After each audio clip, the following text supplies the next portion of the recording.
ښاپیرۍ نغمې د ګیلمن کورنۍ ته څه باندې 250,000 امریکایي ډالر مرسته راټوله کړې. سلامونه د انیس میډیا درنو مینوالو ستړي مشئ. که چیرې زموږ د چینل تعقیبونکي یاست نو زموږ چینل در سره لازما سبسکرایب کړئ. نغمې ښاپیرۍ د ګیلمن پښتین د کورنۍ لپاره څه باندې 250,000 امریکایي ډالر مرسته راټوله کړې.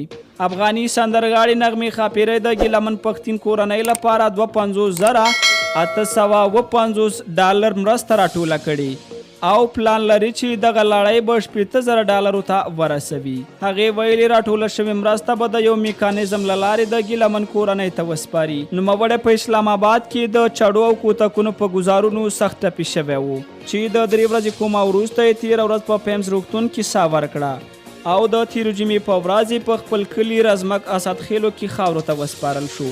له ګیلمن 3 لورګانې او 2 زامن یتیمان پاتې شوه.